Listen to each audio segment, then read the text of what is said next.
Hello everyone. Now time for the most awaited और most important topic, जिसके लिए न जाने कितने सारे लोगों ने अभी तक मुझे डीएम कर दिया होगा या फिर कमेंट सेक्शन में लिख दिया होगा कि इंपॉर्टेंट टॉपिक्स बता दो यार हमें तो जीएस के ना। तो आज हम ना इस वाली वीडियो में इंपॉर्टेंट टॉपिक्स ही डिस्कस करेंगे कौन कौन से है और लास्ट 15 दिन में अपन को कौन कौन से टॉपिक्स पढ़ने हैं, क्योंकि ये जो लास्ट 15 डेज होते हैं ना, ये सबसे क्रूशियल और डू और डाई वाले डेज होते हैं। ऑल्दो हमने 21 दिनों की सीरीज चला रखी है CHSL की अपने टेलीग्राम ग्रुप पे। तो जो भी इंसान एडिट नहीं है उसको डिस्क्रिप्शन के अंदर लिंक मिल जाएगी, किसी को देखना है तो मैं दिखा देता हूँ। इस तरीके से हमारा टेलीग्राम है। जैसे आज हमारा डे 6 था तो वो कुछ इस तरीके से था। तो डे 6 में मैंने सारे के सारे टास्क अच्छे से अलॉट कर रखे थे, सारे बच्चों ने किए थे। प्लस साथ के साथ में अगर कोई नोट्स वगैरह है, जैसे ज्योग्राफी के मैंने नोट्स भेजे थे जो आज पढ़ने हैं, तो इंपॉर्टेंट चीज़ें मैं भेजता रहता हूँ और कौन से टेस्ट वगैरह भी मैंने बता रखे हैं कौन कौन से दे रहे हैं। तो अगर कोई इंसान ज्वाइन होना चाहे वो हो सकता है, डिस्क्रिप्शन के अंदर आपको लिंक मिल जाएगी। तो 21 दिन की सीरीज हमारी चल रही है। आज डे 6 था और कल डे 7 होगा। लेकिन स्टिल अगर आपने वो नहीं करी और आज आप जगे हो फाइनली, आज भी अगर आप करना चाहते हो तो इट्स नॉट टू लेट। 15 दिन बहुत इंपॉर्टेंट है यार अपने लिए, ये जो आने वाले हैं ना। और अपने 12 तारीख से अपना पेपर स्टार्ट है, तो आई एक्सपेक्ट कि आपका 12-13 कोई पेपर होगा। तो मैं उस हिसाब से ही सारी की सारी चीज़ें बता रहा हूँ। तो आपको ये सारी चीज़ें जो मैं आज इस वीडियो में बताऊँ, ये ढंग से पढ़नी है यार 15 दिनों के अंदर अंदर, क्योंकि जीएस अपनी सीजीएल की तरह नहीं कर सकते कि 10-15 मार्क्स आ गए बहुत है। अपन को एटलीस्ट 25-30 मार्क्स लाने पड़ेंगे सीएचएसएल में। अपनी हार्ड जीएस तो आएगी नहीं, इतना मैं अभी अश्योरिटी दे देता हूँ आपको। सीजीएल जैसी सीएचएसएल के अंदर जीएस आपको नहीं देखने को मिलेगी। तो अपन आराम से इसमें 25-30 से ऊपर मार्क्स स्कोर कर सकते हैं अगर लास्ट के 15 दिन में एक अच्छी स्ट्रेटेजी के साथ और इंपॉर्टेंट टॉपिक्स। क्योंकि मैंने हर बार ये चीज़ बोली है कि कम टॉपिक्स ही होते हैं जो सबसे ज़्यादा इंपॉर्टेंस होल्ड करते हैं। कि इसके अंदर जो मैं जो टॉपिक्स बताऊंगा ना, ये आराम से आपका 80% से ऊपर जो पेपर होगा वो होल्ड करेंगे, मतलब 50 में से, राइट। तो आपको बस ये टॉपिक्स अच्छे से पढ़ के जाने हैं यार लास्ट के 15 दिन में ना। तो ज़्यादा टाइम वेस्ट नहीं करते, डायरेक्ट अपन टॉपिक की ओर चलते। तो सब्जेक्ट वाइज टॉपिक से सबसे पहले पॉलिटी से स्टार्ट करते। पॉलिटी के अंदर अगर अपन सीजीएल के अंदर देखें, मैंने कंप्लीट सीजीएल एनालाइज करके ही जो पेपर के अंदर क्वेश्चंस आए थे उस हिसाब से मैं आपको बता रहा हूँ कि किस तरीके से अपने एडिक्विटी पैटर्न वाले क्वेश्चंस आपको देखने को मिलेंगे। तो पॉलिटी में सबसे ज़्यादा क्वेश्चंस फंडामेंटल राइट्स आए थे। फंडामेंटल राइट्स में भी जो आर्टिकल 21 थे, उसके जो भी क्लॉजेस थे वो सारे अच्छे से पढ़ के जाना, 1 2 3 जितने भी थे, राइट। और उसको छोड़ के डीपीएसपी से काफ़ी सारे क्वेश्चन आए थे। इसमें भी जितने भी आर्टिकल्स वगैरह उसी से मेनली क्वेश्चन देखने को मिले थे। आर्टिकल्स यार इस बार ना बेसिक आर्टिकल्स नहीं आए थे, इस बार ठीक ठीक आर्टिकल्स आए थे कि मतलब आपको बाद के, मतलब स्टेट्स के भी बाद के या फिर बहुत आगे के आर्टिकल्स की, मतलब 250 के बाद के जितने भी आर्टिकल्स हैं ना, वो मेनली देखने को मिले थे। तो सीएचएसएल में ज़रूरी नहीं है ऐसा मिले, लेकिन मैंने आर्टिकल्स की ना एक शीट डाल रखी है टेलीग्राम ग्रुप के अंदर। आर्टिकल्स और अमेंडमेंट जितने भी इंपॉर्टेंट है ना उसके अंदर अच्छे से मेंशन्ड है। तो वो ज़रूर करके जाना है यार, आपको दिख जाएगी टेलीग्राम के अंदर। मैंने 1-2 दिन पहले ही भेजी थी, शायद यहीं कहीं मिल जाएगी। हाँ ये रहा पॉलिटी टूल्स। तो इसके अंदर ना अच्छे से आर्टिकल्स मेंशन्ड है, तो इसको अच्छे से कर लेना यार। क्योंकि आर्टिकल्स अगर आपको पता हो ना उस शीट के अंदर जितने भी है, तो आप बाकी आर्टिकल्स को एलिमिनेट करके भी कर सकते हो। तो आर्टिकल्स अमेंडमेंट जितने उसके अंदर है वो अच्छे से करके जाना। प्लस शेड्यूल्स है, शेड्यूल्स 12 है तो उसको भी अच्छे से पढ़ के चल जाना। और कॉन्स्टिट्यूशनल बॉडीज जितने भी है ना, इनको अच्छे से करना है यार। मैंने नोट्स भेज रखे पॉलिटी के और अभी तक अपन ने पॉलिटी पूरी रिवाइज भी कर ली होगी, मैं ये एक्सपेक्ट करके चल रहा हूँ सबसे। तो कॉन्स्टिट्यूशनल बॉडीज की जो नोट्स मैंने भेज रखे हैं ना, बस वो पढ़ देना, मोर देन सफिशिएंट है। उसमें बस 1 पेज या 2 पेज के अंदर अंदर सब कुछ करवा रखा है। तो ये बहुत इंपॉर्टेंट टॉपिक है इस बार वाले पेपर्स को लेकर। तो ये जो भी चीज़ें मैंने बता रखी है ना, बस इनको पढ़ देना लास्ट वाले डेज में। ये बहुत बहुत इंपॉर्टेंट है। और उन्हीं नोट्स से पढ़ना जो मैंने भेज रखे हैं टेलीग्राम के अंदर। बहुत शॉर्ट नोट्स है वो, राइट। वो क्रिस्प और मतलब शॉर्ट नोट्स है, शॉर्ट रिवीजन के लिए, लास्ट टाइम रिवीजन के लिए, ठीक है। नेक्स्ट टॉपिक देखते हैं अपना हिस्ट्री। अब हिस्ट्री में हर बार ये होता है कि अपन एंशिएंट से स्टार्ट करते हैं, लेकिन इस बार ना एंशिएंट बहुत कम आई है। इस बार जो क्वेश्चंस देखने को मिले वो मॉडर्न हिस्ट्री से सबसे ज्यादा देखने को मिले। कि मॉडर्न हिस्ट्री आपको सबसे ज्यादा देखने को मिले, उसके बाद आपकी मिडिवल हिस्ट्री आई है और उसके बाद आपकी एंशिएंट हिस्ट्री आई है। और मॉडर्न में सबसे ज्यादा क्वेश्चंस आपको, जो टॉपिक है जिसमें से सबसे ज्यादा क्वेश्चन देखने को मिले वो तो 1857 रिवॉल्ट था, 1907 स्प्लिट था और गांधी एरा। ये बहुत इंपॉर्टेंट है यार, गांधी एरा से बहुत सारे क्वेश्चन मिले। इंडियन कांग्रेस सेशन ये जो थे, ये वाले बहुत सारे क्वेश्चन आपको देखने को मिले। प्लस ये नॉन कॉपरेशन मूवमेंट और सिविल डिसोबीडियंस मूवमेंट, ये जो दोनों टॉपिक है ये बहुत ज़्यादा इंपॉर्टेंट है। बस ये वाले जो टॉपिक है ना, ये नॉन नेगोशिएबल है, ये आपको पढ़ के ही जाने हैं मॉडर्न हिस्ट्री के अंदर। और इनको पढ़ने में आपको ज़्यादा टाइम लगेगा नहीं, सिर्फ 1 दिन लगेगा। तो इनको ज़रूर पढ़ के जाना है यार। मॉडर्न हिस्ट्री में सबसे ज़्यादा वेटेज था इस बार क्वेश्चंस का, और इन ही टॉपिक से आपको सबसे ज़्यादा क्वेश्चंस देखने को मिले थे। तो ये टॉपिक मस्ट है, इनको ज़रूर करके जाना मॉडर्न हिस्ट्री के अंदर, ठीक है। उसके बाद अगर अपन मिडिवल हिस्ट्री की बात करें, तो मिडिवल हिस्ट्री में एक तो कंप्लीट टाइमलाइन बहुत ज़्यादा ज़रूरी है। मैंने टेलीग्राम में, अगर आप ऊपर ही ऊपर स्क्रॉल करोगे तो आपको दिख जाएगी, मैंने कंप्लीट टाइमलाइन भेजी थी हिस्ट्री की। और ये बहुत ज़्यादा इंपॉर्टेंट है, क्योंकि सबसे ज़्यादा क्वेश्चन ना सिर्फ टाइमलाइन से देखने को मिले आपको मिडिवल हिस्ट्री में। कि कौन से राजा मतलब किस साल में उसने शासन किया था, राइट। तो ये वाला बहुत बहुत इंपॉर्टेंट है, और वो टाइमलाइन पूरी एक बार में देख जाना, मुश्किल से थोड़ी सी देर लगेगी आपको, 10-15-20 मिनट में आप अच्छे से पूरी टाइमलाइन देख सकते हो। वो इसी तरीके से फॉर्मेट में डिज़ाइन कर रखा है पीडीएफ जो मैंने भेजा था। और उसको छोड़ के मुगल और दिल्ली सल्तनत है, ये बहुत इंपॉर्टेंट है। मिडिवल हिस्ट्री से काफ़ी ज़्यादा क्वेश्चन देखने को मिले, और डायरेक्ट क्वेश्चन थे यार, कोई हार्ड क्वेश्चन नहीं थे। तो देख जाना एक बार ये मुगल और दिल्ली सल्तनत वाला जितना भी टॉपिक था ना। तो ये वाली चीज़ें हैं मिडिवल हिस्ट्री में, बस ये दो चीज़ें ये जो आपको अच्छे से देख के जानी है। उसको छोड़ के एंशिएंट हिस्ट्री है। अब एंशिएंट हिस्ट्री से ज़्यादा क्वेश्चन देखने को मिले नहीं, और जो भी मिले वो मेनली इन्हीं टॉपिक से थे। एक तो इंडस वैली सिविलाइजेशन है, ये ऑफकोर्स हर बार की तरह most important topic for ancient history. उसको छोड़ के मौर्य डायनेस्टी से आपको देखने को मिला था। मेरी खुद की जो 12 सितंबर वाली शिफ्ट में उसमें डायरेक्ट क्वेश्चन था चंद्रगुप्त मौर्य का, तो ये बहुत इंपॉर्टेंट है क्वेश्चन टॉपिक। और विजयनगर एम्पायर से काफ़ी सारे क्वेश्चन देखने को मिले थे, चोला डायनेस्टी से भी काफ़ी सारे क्वेश्चन देखने को मिले थे। तो ये वाले टॉपिक्स भी अच्छे से करके जाना, साउथ इंडियन किंगडम्स वाले, राइट। और इसमें ना टेम्पल्स वाला एक टॉपिक भी था, टेम्पल्स की मतलब कौन से राजा ने कौन से महाबलीपुरम और कई सारी जो टेम्पल्स थे ना, तो वो कौन कौन से राजाओं ने बनवाए थे, तो वो अच्छे से देख जाना एंशिएंट हिस्ट्री के, राइट। इसके मैं नोट्स प्रोवाइड करा दूंगा अभी टेलीग्राम के अंदर, जो जो भी देखना चाहे वो उनसे रिवाइज कर सकता है, कोई दिक्कत नहीं है। लेकिन हाँ, एंशिएंट हिस्ट्री में ये वाले मेन मेन टॉपिक्स है, ठीक है। अब ज्योग्राफी की बातें करते हैं। ज्योग्राफी यार मतलब ज्योग्राफी में ना थोड़ा out of the box question इस बार देखने को मिले थे, लेकिन जो क्वेश्चन थे वो मेनली या तो नेशनल पार्क सेंचुरीज से थे, या फिर रिवर्स, डैम्स और ट्रिब्यूटरीज पूछी थी। मतलब रैंडम कोई भी डैम दे देंगे और पूछ लेंगे कहाँ पर है, या ट्रिब्यूटरीज पूछ लेंगे, या रिवर्स पूछ लेंगे, या फिर मिनरल्स और सॉइल्स वगैरह की पूछ लेंगे कि किस स्टेट के अंदर, जैसे मान लो कोल पूछ लिया, या फिर कोई भी ऐसा मिनरल पूछ लिया किसी स्टेट के अंदर है। तो मैंने आज ही ज्योग्राफी के जो नोट्स भेजे हैं ना, उसके अंदर अगर आप देखोगे तो नीचे ही नीचे आपको दिख जाएंगे ये वाले चीज़ जो मैंने बताई है, कि ये देखो आप, first time states in mineral wealth, कि कोल झारखंड के अंदर, बॉक्साइट उड़ीसा के अंदर। तो ये वाले नोट्स आप देख सकते हो, अच्छे से गो थ्रू कर लेना इन सारी चीज़ों के थ्रू ना। तो ये वाले क्वेश्चन सबसे ज़्यादा देखने को मिले अपन को ज्योग्राफी से, ये बहुत ज़्यादा इंपॉर्टेंट है। बाकी मेनली तो नेशनल पार्क सेंचुरीज हो गए, रिवर्स डैम्स हो गए, तो ज़्यादा टाइम मत वेस्ट करना यार अपना वर्ल्ड ज्योग्राफी में सारी चीज़ों में। मेनली तो इंडियन ज्योग्राफी से आए थे क्वेश्चंस, और मेनली सिर्फ इन सारी चीज़ों में से ही आए थे, crops, mineral, soils, river dams, tributaries और नेशनल पार्क्स और सेंचुरीज। तो मैंने जो नोट्स भेज रखे हैं इनमें से गो थ्रू कर लेना, ज़्यादा टाइम मत डालना यार ज्योग्राफी में ना, क्योंकि ऐसे भी आपको question out of the box देखने को मिलेंगे कि या तो सबसे हो जाएगा या फिर किसी से भी नहीं होगा। लेकिन ये वाले टॉपिक ज़रूर करना जो मैंने बताया, ठीक है। और ज़्यादा टाइम लगेगा नहीं, मैं इसकी एक और पीडीएफ भेज दूंगा यार सारी चीज़ों की ना। तो ये सारे टॉपिक गो थ्रू एक बार कर लेना। उसको छोड़ के सबसे इंपॉर्टेंट टॉपिक अभी है अपने पास इकोनॉमिक्स। इकोनॉमिक्स यार सही बताऊं बहुत फर्जी चीज़ है, बिल्कुल भी हार्ड चीज़ नहीं होती इकोनॉमिक्स, लेकिन आपको समझनी पड़ेगी इकोनॉमिक्स ना। जैसे आप मैथ समझते हो वैसे इकोनॉमिक्स में भी कई सारे फंडामेंटल्स है जो आपको समझने पड़ेंगे। तो इकोनॉमिक्स में आपको जीडीपी और जितनी भी चीज़ें होती है अपनी एनडीपी, एनएनपी, इन सारी चीज़ों के बारे में अच्छे से पढ़ के जाना। फिस्कल डेफिसिट के बारे में पढ़ के जाना, फिस्कल डेफिसिट से डायरेक्ट क्वेश्चन आपको देखने को मिल सकता है, ठीक है। मनी एंड बैंकिंग वाली चीज़ अच्छे से पढ़ के जाना। यूनियन बजट जो इस साल का था उसको एक बार अच्छे से पढ़ के जाना, क्योंकि ये ऑल्दो करंट अफेयर का टॉपिक बोल सकते हैं इसको, लेकिन डायरेक्ट क्वेश्चन आ रहा है इस वाली चीज़ से भी, ठीक है। 5 ईयर प्लान एक बार सारे अच्छे से देख जाना, इसकी रिविजन टेक्निक्स भी आती है कई सारी यूट्यूब पे, वो देख लेना। और 1992 की इंडस्ट्रियल पॉलिसी, इसकी तो मैं बता नहीं सकता ये कितना कितना ज़्यादा इंपॉर्टेंट है ये टॉपिक, जिसकी कोई हद नहीं। जो लाइसेंस राज वाला टॉपिक था ना, और ये वाला, ये बहुत बहुत इंपॉर्टेंट है, ठीक है। ये अच्छे से पढ़ के जाना।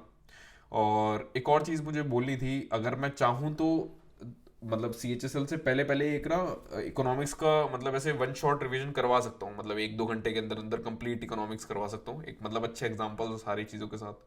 तो अगर आपको है इकोनॉमिक्स में दिक्कत और चाहिए तो मुझे कमेंट सेक्शन में बताना यार। अगर सही में अच्छे खासे कमेंट्स आ गए ना इस वीडियो पे, कि मतलब आ गए इस पर्टिकुलर इकोनॉमिक्स को लेकर ही बहुत बढ़िया कमेंट्स, 40-50 से ऊपर, तो शायद मैं बना भी दूँ। तो बताना ज़रूर यार इस वाली चीज़ को, क्या मुझे बनाना चाहिए, नहीं बनाना चाहिए। और ये टॉपिक मैंने जो बताई ये ज़रूर करके जाना यार। मैं इनके नोट्स भी भेज दूंगा ग्रुप के अंदर, आप अपने नोट्स अगर आपके पास हो तो उनसे पढ़ जाना, लेकिन ये ज़रूर पढ़ के जाना ये सारे टॉपिक्स, ठीक है। अब बायोलॉजी की बात करते हैं। बायोलॉजी से बहुत ज़्यादा क्वेश्चंस आपको देखने को नहीं मिलेंगे अपने पेपर में, लेकिन अगर मिलेंगे तो या तो विटामिन डिसीज वाली चीज़ों से देखने को मिलेंगे, या फिर प्लांट और न्यूट्रिशन वाली चीज़ से देखने को मिलेंगे। तो ये 4 अलग अलग टॉपिक्स है, इनको अच्छे से पढ़ जाना। अच्छे से मतलब इतना ज़्यादा टाइम इन्वेस्ट मत करना, लेकिन हाँ आप एक दिन बैठ के आराम से कर सकते हो ये सारी की सारी चीज़ें। तो इनकी पीडीएफ भी मैं शॉर्ट पीडीएफ आपको प्रोवाइड करा दूंगा ग्रुप में। ये सारी की सारी चीज़ें अगर आपके खुद के नोट्स है तो उनसे पढ़ जाना, अदरवाइज मैं जो पीडीएफ प्रोवाइड कराऊँ उसमें से देख जाना। कोई एक सिंगल पीडीएफ होगी उसमें सारी की सारी चीज़ें मैंशन होगी, राइट। तो ये अच्छे से कर जाना यार। उसको छोड़ के फिजिक्स की बहुत ज़्यादा इंपॉर्टेंस है, बहुत ज़्यादा ही इंपॉर्टेंस है इस वाले एग्जाम्स में, क्योंकि बहुत सारे क्वेश्चन देखने को मिले। और फिजिक्स से ना क्वेश्चन ऐसे आते हैं जो आपको मेंटली मतलब थोड़े दिमाग लगा के सॉल्व करने पड़ेंगे, उसमें ज़्यादा आपको थ्योरी में इतना सोचना नहीं पड़ेगा कि क्या हो सकता है, ये हो सकता है। न्यूटन्स लॉ से सीधे क्वेश्चंस आपको देखने को मिले, एसआई यूनिट से सीधे क्वेश्चंस आपको देखने को मिले, मोशन को लेकर और इलेक्ट्रिसिटी को लेकर सीधे सीधे क्वेश्चन देखने को मिले। अदरवाइज जो क्वेश्चन है ना वो सिर्फ और सिर्फ मेंटल बिहाफ पे आप सॉल्व कर सकते हो, स्टेटमेंट वाले क्वेश्चंस आ गए, कुछ भी आ गए। लेकिन ये वाले जो टॉपिक्स है ना जिनसे डायरेक्ट क्वेश्चंस बनते हैं, ये वाले क्वेश्चन जरूर, ये वाले टॉपिक जरूर करके जाना, ठीक है। ये बहुत इंपॉर्टेंट टॉपिक्स है और इनमें ज्यादा टाइम लगेगा नहीं। तो ये वाले टॉपिक्स फिजिक्स के मैंने बता दिए। मैंने केमिस्ट्री इसके अंदर कंसिडर नहीं करा क्योंकि केमिस्ट्री से ना बराबर क्वेश्चन थे और केमिस्ट्री मुझे लगता भी नहीं इस बार कोई इंपॉर्टेंस है अभी वाले पैटर्न के हिसाब से, तो केमिस्ट्री मैंने इसके अंदर कंसिडर करा नहीं और फालतू आप लोग अपना टाइम वेस्ट करोगे। उससे बढ़िया आप स्टैटिक के मैंने जो टॉपिक्स बताए ये अच्छे से करना। अभी तक जो अपनी सीरीज चली है उसमें अपन ने टांस अच्छे से कवर कर लिया, सेंसेस अच्छे से कवर कर लिया। मैंने बता रखा था कौन से वाले दिन में करना है और मैंने इनके नोट्स भी भेज रखे थे। तो जिन्होंने नहीं करा वो ये दोनों चीजें कर लेना और साथ के साथ में भी फेस्टिवल्स अपन कवर करेंगे, books and authors upon cover करेंगे और इंटरनेशनल ऑर्गेनाइजेशन अपन कवर करेंगे।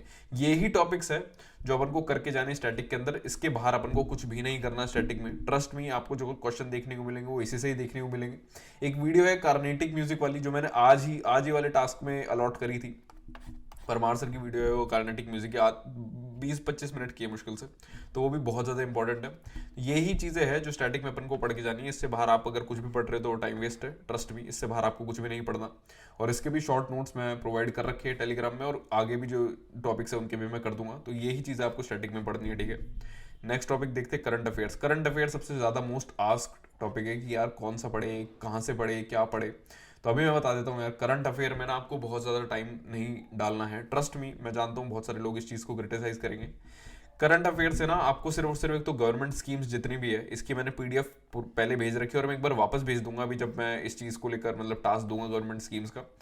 तो गवर्नमेंट स्कीम्स बहुत ज़्यादा इंपॉर्टेंट टॉपिक है करंट अफेयर्स में और सिर्फ स्पेसिफिक स्कीम्स ये जो अपन को पढ़नी है ना, जिनसे क्वेश्चन अभी तक आए और जिनसे क्वेश्चन आएंगे, और यही चीज़ों पे अपन को ध्यान देनी है।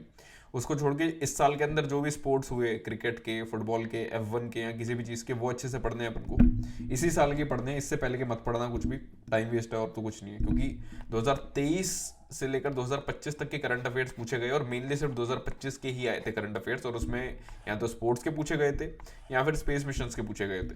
तो स्पेस मिशंस की वैसे एक वीडियो है परमार सर की, या तो वो देख लेना या फिर कोई और चीज़ देख लेना। तो space missions more than sufficient है, उस वीडियो से बाहर आपको कुछ वैसे भी देखने को नहीं मिलेगा। और यही 3 चीज़ें हैं ऑनेस्टली बताऊं तो जो सबसे ज़्यादा इंपॉर्टेंट है करंट अफेयर्स में, जिसमें आपको टाइम इन्वेस्ट करना है। उसको छोड़ के जो ऊपर मैंने चीज़ें बताई अपनी पॉलिटी, हिस्ट्री और ज्योग्राफी की, उसमें टाइम इन्वेस्ट करना है। बाकी अगर आपके पास टाइम हो तो आप अवार्ड्स और अपॉइंटमेंट्स वाली चीज़ भी अच्छे से कर लेना क्योंकि इनमें से भी क्वेश्चन देखने को मिले थे करंट अफेयर्स में। इससे बाहर ट्रस्ट में आप 15 दिन में कुछ भी मत करो। अपने जो ऊपर के टॉपिक्स है उनको स्ट्रॉन्ग करो और ये जो 4 चीज़ें हैं इनमें अपना टाइम इन्वेस्ट करो। और ये चारों चीज़ें ऐसी है कि एक एक दिन में आराम से आप एक एक चीज़ को निपटा सकते हो, बल्कि ये तो बहुत छोटी चीज़ है, ठीक है। तो इस चीज़ में अपना टाइम इन्वेस्ट करो यार, अच्छे से इस चीज़ को पढ़ो। और ऊपर वाले जो मेन सब्जेक्ट्स है ना अपने, पॉलिटी, हिस्ट्री, ज्योग्राफी, इनमें अपना टाइम और एनर्जी दो। बहुत अच्छा आउटपुट आपको देखने को मिलेगा पॉलिटी में खासकर और हिस्ट्री में खासकर, आपको बहुत अच्छा आउटपुट मिल सकता है इन सब चीज़ों से, ठीक है। और यही है यार मेन टॉपिक। इसको छोड़कर अगर मैं आपको एक्स्ट्रा एडवाइस दूं कि आपको पेपर किस तरीके से अटेम्प्ट करना है, तो आपको स्टेटमेंट वाले बहुत ज़्यादा क्वेश्चंस देखने को मिलेंगे। तो स्टेटमेंट वाले क्वेश्चन में ना आपको ट्रिक्स आनी चाहिए यार, किस तरीके से अपन को करना है। क्योंकि अपन एलिमिनेट कर देते हैं कई बार ऑप्शंस ना, कि अपन ने एक ऑप्शन एलिमिनेट कर दिया, 2 ऑप्शन एलिमिनेट कर दिया, अब दो ऑप्शंस पे डाउट है। तो मैंने मेरी वीडियो में पहले भी बताया था कि आपको ना कई बार रिस्क वाला गेम खेलना पड़ेगा, कि हो सकता है आप अपने पेपर में 10 से 12 क्वेश्चंस आपने अटेम्प्ट कर लिए अच्छी एक्यूरेसी के साथ, ठीक है, कोई दिक्कत नहीं है। अपन टारगेट लेके चल रहे थे 18 से 20 का। अब अपन को 10 से 12 करने के बाद 5 क्वेश्चन में तो डाउट है कि 5 क्वेश्चन ऐसे है कि यार 2 ऑप्शन वाली चीज़ हो रही है कि यार इनमें से कोई एक करेक्ट है। तो उनमें या तो एलिमिनेशन हो तो एलिमिनेशन ले लो, वरना उनमें ना रिस्क फैक्टर खेलो कि यार कोई दिक्कत नहीं है, 5 के 5 क्वेश्चन अटेम्प्ट करो। अगर 2 ऑप्शन में आपको डाउट हो रहा हो तो कि यार दोनों में से कोई भी हो सकता है ना। ट्रस्ट मी, इतना बुरा लग किसी का नहीं होता यार। अगर एक क्वेश्चन भी ठीक हुआ ना, उनमें से एक क्वेश्चन भी ठीक हुआ तो भी आपके चारों के चारों जो गलत क्वेश्चन है वो कवर कर लेगा वो एक सिंगल क्वेश्चन। और इतना गंदी किस्मत मुझे लगता नहीं आपकी होगी कि आप सिर्फ एक क्वेश्चन ही ठीक करो 5 में से ना। तो रिस्क फैक्टर खेलो, अगर 2 ऑप्शन में डाउट है तो 5 के 5, 6 के 6, 7 के 7 जितने भी क्वेश्चन है सबको अटेम्प्ट करो 2 ऑप्शन वालों डाउट वाले क्वेश्चन में, और खेलो यार रिस्क फैक्टर अपने पेपर में ना। मैंने भी खेला था, मेरे तो बहुत सारे ठीक हुए थे और जिनमें मुझे श्योरिटी थी वो वाले क्वेश्चन मेरे गलत हो गए थे। अभी देखकर मतलब हंसी आती है ये सब कि यार ये क्या चीज़ है। लेकिन हाँ, मैं आपको ये एडवाइस दे सकता हूँ। और अपना टारगेट अपन को इतना रखना है एटलीस्ट कि 18 से 20 क्वेश्चन तो अपन यार अटेम्प्ट करके ही आए पेपर में। अगर आपने ऊपर वाले टॉपिक्स पढ़ लिए तो आराम से आप 10 से 15 क्वेश्चन, तो मेरी अश्योरिटी है अगर आपने सारे ऊपर वाले क्वेश्चन कर लिए तो फुल एक्यूरेसी के साथ आप सही करके आओगे इतने क्वेश्चन जीएस के अंदर। बाकी के जो क्वेश्चन होते हैं ना 4-5, वही होते हैं जो यूँ बोलते हैं ना, तख्ता पलट कर देते हैं कि यार इंसान को उठा देते, कि अगर किसी इंसान का मैथ में मान लो स्कोर नीचे हो गया, चाहे उसने कितनी भी मैथ अच्छी करी हो, बट स्टिल उसके हर बार 50 में से 50 आते हो, लेकिन पेपर वाले दिन ऐसा हुआ कि 3-4 क्वेश्चन नहीं आ पाए और उसको ये लग रहा हो कि यार 40 या 44 के बीच में स्कोर रहेगा, तो जीएस में अगर मान लो उसने ये अच्छा गेम खेल लिया ना, तो वो मैथ को कवर अप कर सकता है। या फिर उसने इंग्लिश के अंदर, इंग्लिश जैसे इस बार बहुत ही मतलब अनसर्टेन आई, इंग्लिश बहुत हार्ड थी सीजीएल की, तो इंग्लिश की वजह से इस बार कट ऑफ थोड़ी डगमगा रही है, वरना इस बार कट ऑफ हाई रहती। तो इंग्लिश वाला खेल ऐसा ही है कि यार अपन को पता नहीं है सीएचएसएल में क्या रहेगा, लेकिन मैं इंग्लिश को लेकर भी एक वीडियो बनाऊंगा वोकैबलरी की खासकर, जिसके अंदर जितने भी वोकैबलरी अभी तक आस्ड है अपने स्टेनो में, सिलेक्शन पोस्ट में और सीजीएल के अंदर, तो जितने भी वोकैबलरी आस्ड है और जितने इंपॉर्टेंट वोकैबलरी है ना, वो सारी की मैं एक वीडियो बना दूंगा पेपर से पहले, बस वो देख जाना।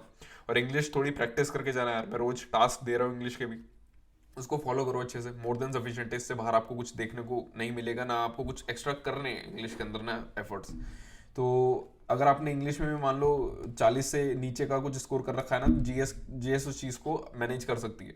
तो जीएस एक ऐसी चीज़ है यार कि आपने ठीक है अच्छी एक्यूरेसी के साथ कर लिया, लेकिन आपको औरों से बेहतर होने के लिए कुछ तो एक्स्ट्रा करना पड़ेगा, राइट। तो 4-5 क्वेश्चन ही है जो अपन को एक्स्ट्रा करने पड़ेंगे, और इसका ध्यान रखना।